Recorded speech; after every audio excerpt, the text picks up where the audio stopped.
সবাইকে আজকের ম্যাথ ক্লাসে স্বাগতম। আজকে আমি অঙ্ক করব চতুর্থ শ্রেণীর অধ্যায় ১ বড় সংখ্যা ও স্থানীয় মান অধ্যায়ের ১.৪ অনুশীলনে ১-এর ১১ নম্বর পৃষ্ঠা। তিনি বলা হয়েছে সংখ্যাগুলো উচ্চস্বরে পড়ো ও নিচের উদাহরণটি অনুসরণ করে সঠিক স্থানে সংখ্যা বসাও। তাহলে এখন আমি কি করব, নিচে আমাকে একটা উদাহরণ দেওয়া হয়েছে, উদাহরণের মতো উচ্চস্বরে সংখ্যাগুলো পড়ব এবং সঠিক স্থানে বসাবো। উদাহরণ দেওয়া আছে কত আমার, দেখো 48,639। এখানে আমার কিন্তু সংখ্যাগুলো বসিয়ে দেওয়া হয়েছে। একের গড়ে হচ্ছে কত 9, দশকের গড়ে হচ্ছে 3, শতকের গড়ে হচ্ছে 6, হাজারের গড়ে হচ্ছে 8, অযুতের গড়ে হচ্ছে 4। তাহলে দেখো এখানে অযুতের সাথে হাজারের সম্পর্ক, তাহলে হয় 48,639। এখানে আমাকে 1 নাম্বার দেওয়া আছে একক, দশক, শতক, হাজার, অযুত, লক্ষ। এখানে আমাকে সংখ্যাগুলো দেওয়া আছে। এখন আমি কি করবো, এই সংখ্যাগুলো এই উদাহরণ অনুযায়ী এখানে যে খালি ঘরগুলো দেওয়া আছে এখানে বসাবো। তাহলে একক হচ্ছে কত 7, তাহলে এককে এখানে 7 বসাবো। এককের পরে হচ্ছে দশক, দশক কত এখানে 3, তো এখানে 3 বসাবো। দশকের পরে হচ্ছে শতক, শতক কত এখানে 5, তাই এখানে আমি 5 বসাবো। শতকের পরে হচ্ছে হাজার, হাজার কত এখানে 2, তাই এখানে 2 বসাবো। হাজারের পরে হচ্ছে অযুত, অযুত কত এখানে 0, তো এখানে 0 বসাবো। অযুতের পরে হচ্ছে কত লক্ষ, লক্ষ কত এখানে 4, তো এখানে আমি 4 বসিয়ে দিব। তাহলে আমার কত হয় দেখো, একক, দশক, শতক, হাজার, অযুত, লক্ষ। এখানে দেখো অযুতের সাথে কিন্তু আমার হাজারের সম্পর্ক, তাহলে হয় 4,02,537। 2 আমাকে সংখ্যা দেওয়া হয়েছে। এখন আমি কি করব, এই সংখ্যাগুলো উচ্চ স্বরে পড়ে নিচে খালি করে সঠিক স্থানে সংখ্যাগুলো বসিয়ে নিব। এখানে দেখো এককের গড়ে হচ্ছে কত 9, তাই এখানে কি করব, এককের গড়ে 9 বসিয়ে দিব। এককের পরে হচ্ছে দশক, এখানে দশক কত 9, তাই দশকের গড়ে 9 বসাবো। দশকের পরে হচ্ছে শতক, এখানে শতক কত 3, তাই শতকের গড়ে 3 বসাবো। শতকের পরে হচ্ছে হাজার, এখানে হাজার কত 0, হাজারের গড়ে 0 বসাবো। হাজারের পরে হচ্ছে অযুত, এখানে অযুত কত 8, তাই অযুতের গড়ে 8 বসাবো। অযুতের পরে হচ্ছে লক্ষ, এখানে লক্ষ কত 0, লক্ষের গড়ে 0 বসাবো। লক্ষের পরে হচ্ছে নিযুত, এখানে নিযুত কত 7, এখানে নিযুত করে 7 বসাবো। তাহলে কত হয় আমার, একক, দশক, শতক, হাজার, অযুত, লক্ষ, নিযুত। নিযুতের সাথে কিন্তু আমার লক্ষের সম্পর্ক, অযুতের সাথে আমার হাজারের সম্পর্ক, তাহলে হয় আমার 7,80,399। তাহলে আমার খালি ঘরে সঠিক স্থানে মান বসানো শেষ। 3-এর উত্তর বের করা শেষ। 4-এ বলা হয়েছে সঠিক স্থানে কমা বসাও। এখানে আমাকে দেখো 1 থেকে 3 পর্যন্ত সংখ্যা দেওয়া হয়েছে, বলা হয়েছে সঠিক স্থানে কমা বসানোর জন্য। তাহলে কমা বসানোর নিয়ম হচ্ছে কি, আমার প্রথমে 3টে সংখ্যার আগে, তারপরে 2টা সংখ্যার আগে, তারপরে 2টা সংখ্যার আগে কমা বসাবো। তো এখানে আমি কি করব, প্রথমে 3টে সংখ্যার আগে কমা বসাবো, তারপর হচ্ছে আমার 2টা সংখ্যার আগে, তারপর হচ্ছে আমার 2টা সংখ্যার আগে। তাহলে কত হয় আমার 1 কোটি 35,24,689। একের উত্তর লেখা শেষ। এখন আমি 2 নম্বরের সঠিক স্থানে কমা বসাবো। কমা বসানোর নিয়ম হচ্ছে প্রথমে 3টা সংখ্যার আগে, তারপরে 2টা সংখ্যার আগে, তারপরে 2টা সংখ্যার আগে। এখানে যে 2টা সংখ্যার আগে কোনো সংখ্যা নেই, তাই আর কমা বসানো লাগবে না। তাহলে কত হবে আমার 97,57,834। এখন আমি 3-এর সংখ্যাগুলোর সঠিক স্থানে কমা বসাবো। কমা বসানোর নিয়ম হচ্ছে 3টা সংখ্যার আগে, তারপর হচ্ছে 2টা সংখ্যার আগে, তারপর হচ্ছে আমার 2টা সংখ্যার আগে।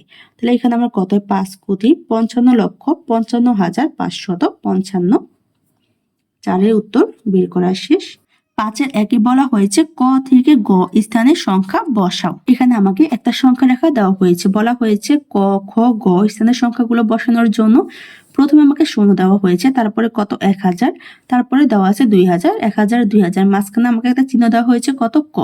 এখানে যেহেতু 1000 দেওয়া আছে, মান হচ্ছে প্রত্যেকটা গড়ের মান আমার 100 করে, কারণ দেখো এখান থেকে আমি শুরু করব, কারণ এখানকার মান হচ্ছে 0, 0 বাদ দিয়ে আমি এখান থেকে শুরু করব 100, 200, 300, 400, 500, 600, 700, 800, 900, 1000। তাহলে দেখো প্রত্যেকটা গড়ের মান 100 করে, এখানে আমার কত হবে 1000। তাহলে এখানে দেখো ক আমার দেওয়া আছে 1000-এর পরে, মানে 1000-এর সাথে হবে।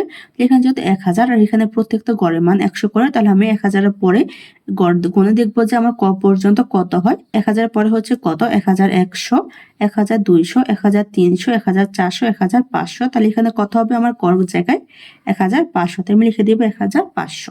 তারপর হচ্ছে আমার খ। খ দেখো এখানে আমাকে 2000-এর পরে আর 4000-এর মাঝখানে দেওয়া আছে। প্রত্যেকটা গড়ের মান কত করে আমার 100 করে। তাহলে আমি কি করব 2000-এর পরে 100 করে গুণে দেখবো যে আমার ঘর এখানে কত হয়। 2000 পরে হচ্ছে কত আমার 2100। তাহলে এখান থেকে শুরু করব 2100, 2200, 2300, 2400, 2500, 2600, 2700, 2800, 2900, 3000। তাহলে এখানে ঘর মান কত আমার 3000। এখানে আমি লিখে দিব 3000। তারপর দেওয়া আছে আমার গড় মান দেওয়া আছে আমার 4000-এর পরে।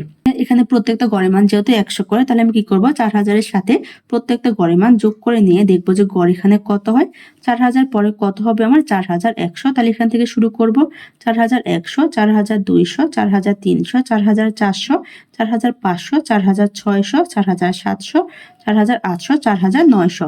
তাহলে এখানে গড় মান কত আমার 4900। এখানে আমি লিখে দিব 4900।